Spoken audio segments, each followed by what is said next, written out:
Headlines of VTV News, promoting import and export activities in 2024.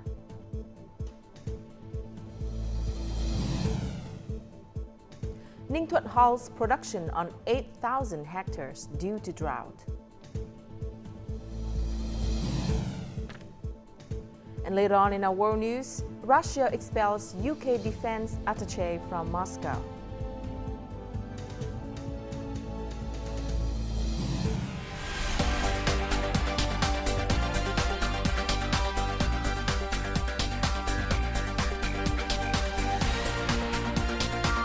Broadcasting from Hanoi, the capital of Vietnam. VTV News starts right now. Hello to our viewers, and this is VTV News coming live to you from Hanoi. You with me, Lina Fatman. Here's the top news of the hour.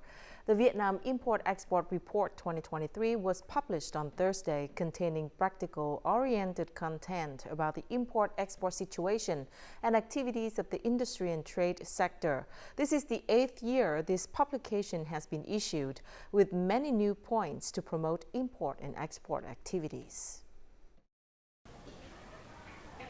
For the wood industry, the Vietnam Import-Export Report 2023 provides not only information about export turnover and key export markets, but also updates on the shift in export market structure and opportunities under new free trade agreements such as UKVFTA and RCP.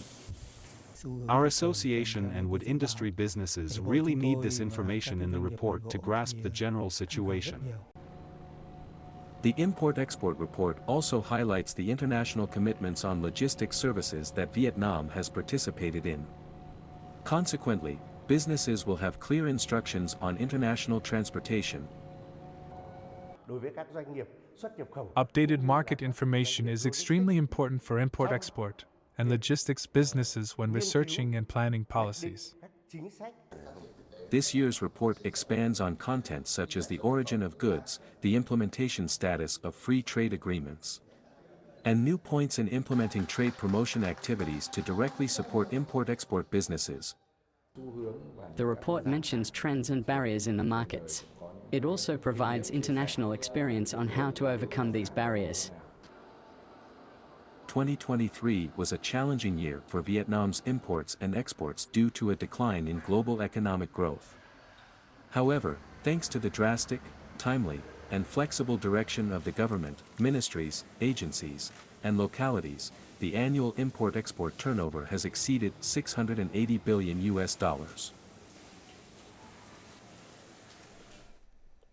In the first 4 months of this year, trading volume at the Mercantile Exchange of Vietnam grew by more than 21% compared to the same period last year. The information was given in an international conference organized by the Mercantile Exchange of Vietnam and the Chicago Mercantile Exchange on Thursday. This in the following story. At the event, the speakers said that in addition to agricultural products, the potential for the trade of metal products is also high. In the first quarter of this year, the trading volume of metals on the Chicago Mercantile Exchange grew more than 20% compared to the same period last year. Many different underlying exposures which are linked to the economy of Vietnam. Vietnam is one of the fastest growing economies globally. And the product portfolio at CME covers so many different things for metals. With the rapid growth rate, Vietnam's commodity market is receiving a lot of attention from international partners. Vietnam can build, operate, and develop specialized trading platforms for strong products such as coffee, rice, rubber, and pork. In the coming time, we will focus on building a pork trading floor in Ho Chi Minh City. Experts say that although it is quite new, after only 6 years of being able to trade with the world, Vietnam's commodity trading market has shown rapid development while remaining steady and resilient. Prime Minister Phạm Minh Chính requires gold businesses to connect their electronic invoices to tax authorities before June the 15th. The Prime Minister has requested that ministries and branches implement solutions to reduce the difference between domestic and international gold bar prices.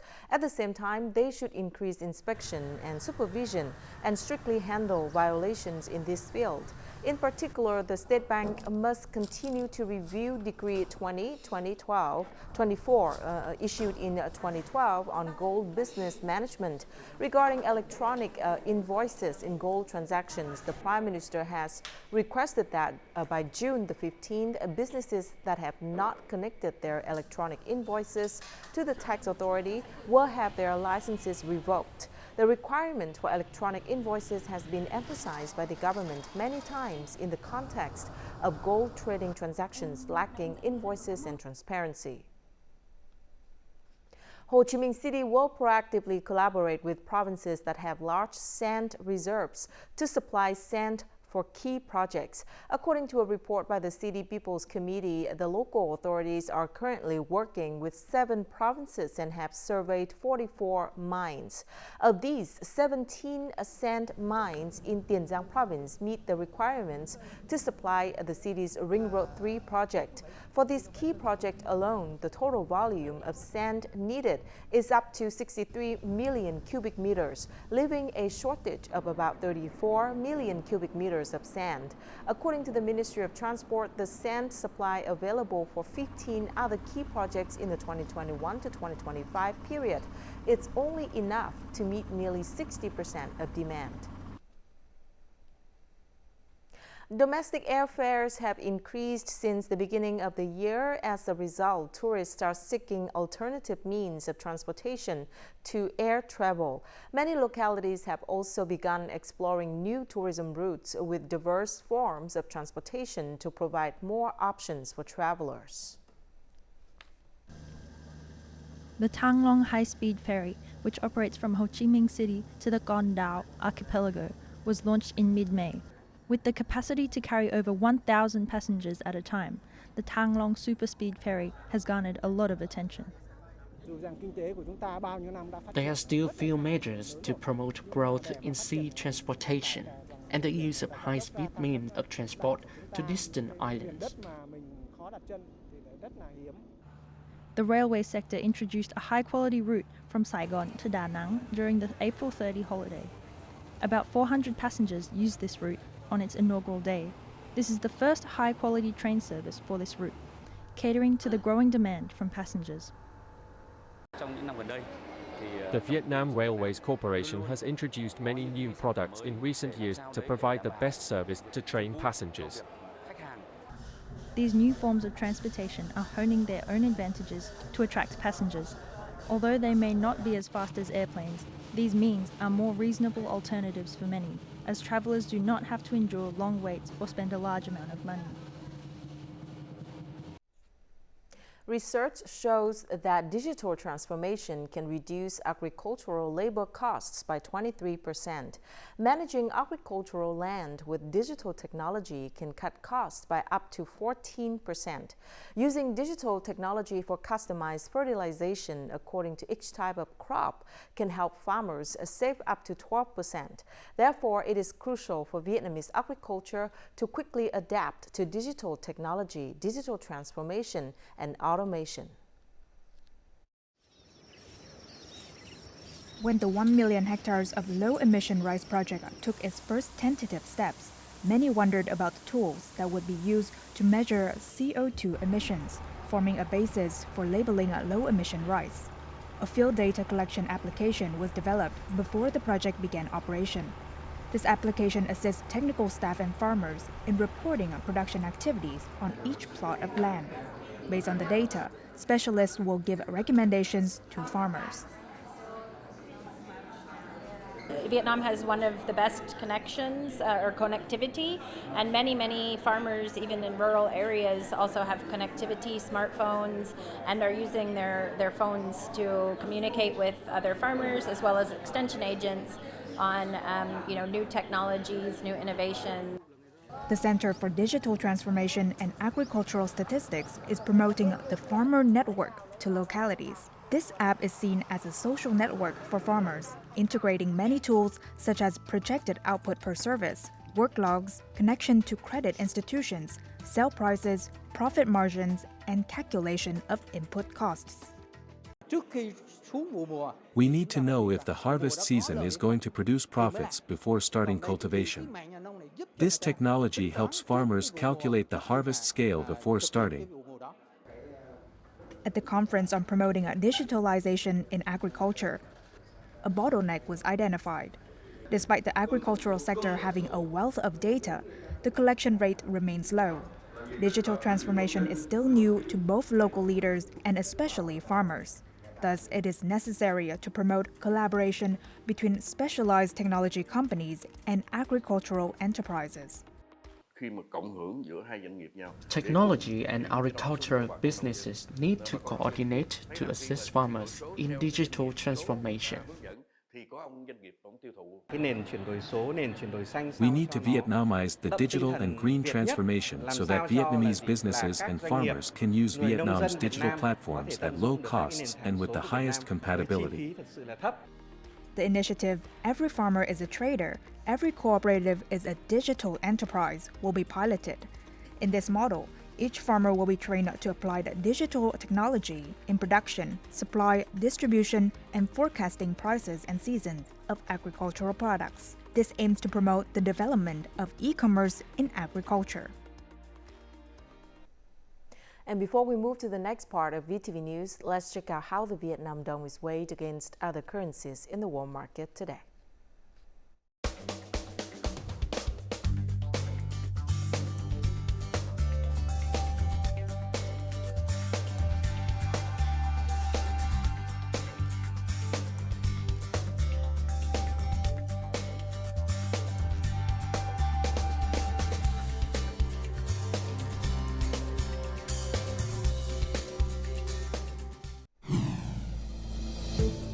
Coming up next, NINH halts production on 8,000 hectares due to drought.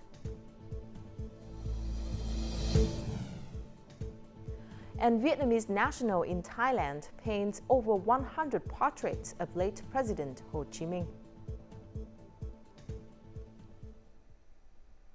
Thunderstorms continue to occur in the southern region. Ho Chi Minh City has experienced heavy rain for 2 consecutive afternoons, leading to flooding on some roads. It is forecast that thunderstorms will continue in both the Central Highlands and the south. Locally, heavy rain with rainfall of 15 to 30 millimeters is expected, and in some places it could exceed 70 millimeters. Moreover, in Thừa Thiên Huế, Đà Nẵng, and Quảng Nam, there was very heavy rain of over 80 millimeters. It is predicted that areas from Thừa Thiên Huế to Quảng Nam will continue to experience rain of over 70 millimeters. In the coming days, there will be thunderstorms in this area coinciding with rush hour, which will significantly impact traffic. However, on the positive side, thunderstorms will bring cooler temperatures, creating a more pleasant atmosphere for residents. Although it's only the beginning of the hot season, many reservoirs in Nghệ An province have already dried up, posing a high risk of water shortage for the summer-autumn rice crop. Rivers, lakes, ponds, and rice fields have dried up, severely affecting local life and production. Many large reservoirs in area, such as Xuân Dương Lake in Diễn Phú Commune, Diễn Châu, with a capacity of 11 million cubic meters of water, now only have nearly 40% of the water volume remaining. To ensure water for irrigation of the summer-autumn rice, the Nghệ An Irrigation Department has proposed the following solutions, requiring localities to review the water source situation, establish irrigation plans for each region and each project, strictly manage water resources, prevent leakage and loss, and use water resources economically and effectively.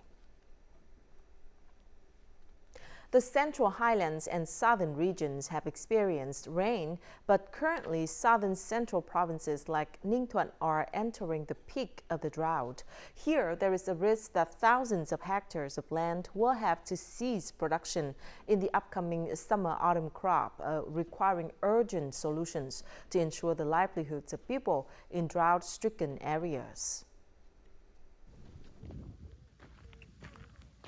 No one would think that this was the bed of the Biao River, one of the large-scale water reservoirs in Ninh Thuan province. The amount of water in the reservoir has been lower than the dead water level for many months now. It's not just the Biao River. All 23 reservoirs in NINH THUAN have a combined remaining water volume of only 144 million meters cubed. This is why NINH THUAN province plans to halt production on about 8,000 hectares of the summer-autumn crop. Don't let the people lack water for daily use. Don't let the people suffer from hunger or disease. With that spirit, the province issued an emergency plan to respond to drought. We concentrate our resources on transporting water to people in water-stressed areas and at the same time provide food for households. This rice field of more than 400 hectares is vital to the lives of nearly 4,500 people in NINH commune. The local authorities are prioritizing reviewing challenging cases and addressing rice shortages. Luckily, farmers just finished production for 2023-2024 winter-spring crop, so people are also stockpiling food to overcome this drought. I'm fine because the government provides water for daily use. I just need to find another job for a temporary period. For many years, numerous families in NINH THUAN province have transformed their production model to adapt to drought. Those who are still tied to rice fields must accept losses every drought season. The last fields in the late winter-spring crop have been harvested. After this harvest, the field will be abandoned. Decree number 75 has expanded support to include ethnic groups residing in communes that have recently emerged from challenging and particularly difficult circumstances in mountainous regions and areas inhabited by ethnic minorities during the period of 2021 to 2025. This inclusion enables them to receive financial assistance from the state budget. The Social Security branch in Gia Lai Province hosts communication sessions in local communes to raise awareness about the significance and benefits of health insurance card. Health insurance will help me feel more secure when I'm sick or when I don't have any savings. Thanks to health insurance covering 80% of treatment costs, the anxieties of the patient's family have been reduced. This patient has health insurance, so almost all expenses are covered. Patients are only required to pay 20% of the treatment costs. Without health insurance, this patient would have to pay several hundred USD per day for tests and medication. Without the support of the health insurance policy, many families would have faced financial exhaustion. Our hospital will try to provide maximum services and medicines within medical insurance. Patients with health insurance cards will also feel more secure during treatment. To ensure 98% participation in the health insurance scheme, extending the preferential period for ethnic groups in communes meeting new rural standards is crucial. This enables people to maintain household health insurance coverage. The policy supports individuals post-poverty, aiding them in accumulating wealth to qualify for health insurance, ensuring social security and sustainable poverty alleviation by the government. The Lu ethnic group, one of the ethnic groups with a population of fewer than 10,000 people, primarily resides in Lai Châu province. In recent years, while assisting ethnic people in improving their livelihoods, Lai Châu province has also focused on the preservation and development of traditional crafts such as brocade weaving and bamboo knitting. This effort contributes to preserving the traditional crafts of the Lu people in the mountainous region of northwest Vietnam. The Lu ethnic group in Lai Châu province has always preserved and excelled in their traditional craft of bamboo knitting. The older generations pass down their knowledge and skills to the younger ones, reminding them to preserve the traditional craft that their ancestors left behind. Thay Lu ethnic group has many types of bamboo knitting. We are still working hard to preserve this craft. The Lu ethnic group not only demonstrates diligence and creativity in labor and production, but also consistently preserve the cultural characteristics and traditional crafts of their ethnic group. Maintaining the craft of bamboo knitting not only promotes cultural values, but also results in practical products that can be used in daily life. We promote crafts to younger generations through local festivals and competitions. We also encourage village artisans to pass on the crafts. In the time ahead, we propose that competent authorities continue holding classes on traditional crafts. The Lu ethnic community has become a highlight in the development of community-based tourism in the region. Their unique cultural traits and traditional crafts have attracted many domestic and international tourists. At the same time, it contributes to diversifying the cultural landscape of Lai Châu province. On May the 17th, in Phong Nha Town, Bo Trạch District, Quảng Bình Province, the Ho Chi Minh Communist Youth Union Central Committee and the Association of Former Vietnamese Youth Volunteers held a ceremony to celebrate the 65th anniversary of the opening of the Ho Chi Minh Trail 1959 to 2024. 65 years ago, on May the 19th, 1959, the Ho Chi Minh Trail, an important system of roads connecting the north to the south of Vietnam, was formed. The role of the trail was to provide equipment, arms, ammunition, and people to the south to fight the war. Quảng Bình Province is the starting point of Road 20 Quyết Thắng, a road considered an important artery of the trail system. The celebration aims to review the heroic and indomitable traditions of Vietnamese soldiers, youth volunteers, and forces participating in fighting and serving on the Ho Chi Minh Trail. On this occasion, the organizing committee sponsored the Quảng Bình Provincial Youth Union, a model project to support poverty reduction from cow farming. Loans were provided to create jobs with a total value of more than 3 billion Vietnamese dongs. Đào Trọng Lý, a Vietnamese national living in Thailand, has painted more than 100 portraits of late President Ho Chi Minh over the past decade as a showcase of love and respect for Vietnam's national hero. Lee's 55 oil and watercolor paintings of Uncle Ho are introduced to the public at an exhibition which opened on Friday at the Vietnam Fine Arts Museum in Hanoi. The museum has coordinated with the Association of Thai People of Vietnamese Origin in Nakhon Phanom Province, Thailand, to organize the exhibition as a commemorative event for the 134th birthday anniversary of late President Ho Chi Minh. In Đào Trọng Lý paintings, Uncle Ho's active life from the early days of fighting a way to save the country to important milestones in Vietnam's revolutionary. 55 paintings will be donated by artist Đào Trọng Lý to the Vietnam Museum of Fine Arts.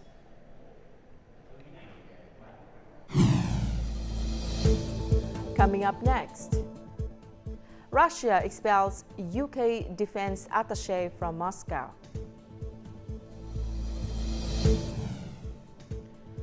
And U.S. House votes to force weapons shipments to Israel.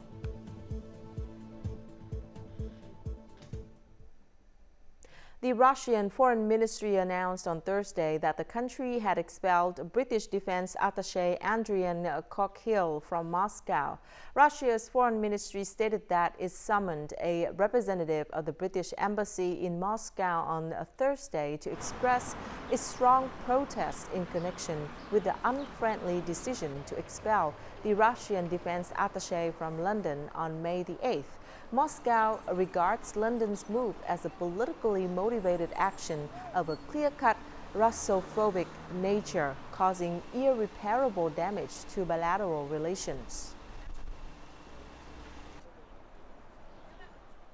The Republican-led U.S. House of Representatives passed a bill on Thursday that would force President Joe Biden to send weapons to Israel. The Israel Security Assistance Support Act was approved 224 to 187.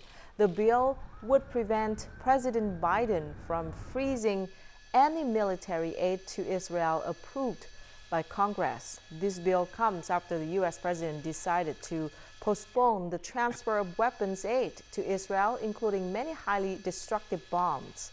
However, the bill is expected to have no chance of becoming law because it is difficult to pass the U.S. Senate, and President Biden has announced that he will veto this bill in all cases. During his two-day state visit to China, Russian President Vladimir Putin will engage in activities in Harbin City, Heilongjiang province on Friday. This Chinese locality has close socio-economic ties with Russia.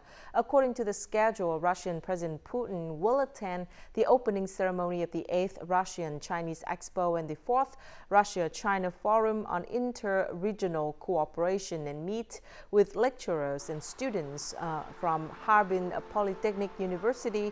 At the press conference on Thursday, the two leaders emphasized that Russia-China economic relations are developing increasingly and bilateral trade and investment are firmly remaining unaffected by the influence of third countries. According to data from Russia, in the past 5 years, bilateral turnover has doubled from $111 billion to more than $227 billion last year. The proportion of bilateral trade using rubles and renminbi has exceeded 90%, and Russia has become China's fourth largest trading partner. On the occasion of the 75th anniversary of establishing diplomatic relations between the two countries, Russia and China have chosen 2024 and 2025 as the years of Russia-China culture. Europe is experiencing beautiful spring weather with many flowers blooming brightly. This time presents a great opportunity to enjoy the beauty of Keukenhof, the most beautiful spring garden in the world. More to follow. Keukenhof is known as the most beautiful spring garden in the world. Famous for its flowers and a history spanning 75 years, this place boasts unique and beautiful tulips that cannot be found anywhere else. Plant them in October, and they're flowering now. Yeah. Established in 1949 and achieving immediate success, Keukenhof today has 100 manufacturers supplying tulip bulbs and 600 manufacturers supplying other flower species. Not only does it have special varieties of tulips, such as hybrid tulips with peonies and lilies, but Keukenhof also demonstrates how to create landscape art. 5 different small gardens give Keukenhof the beauty of interplay between flowers and plants, making viewers feel as if they are lost in paradise. All the flower bulbs we plant by hand. There's no, only when we dig it out, that's by machine. The early one we planted up, and the next is the late one. Thanks to the beauty of the garden, more than 1 billion tulip bulbs are sold every year, bringing Netherlands flower suppliers more than 4 billion euros each year. And now let's take a look at the weather forecast.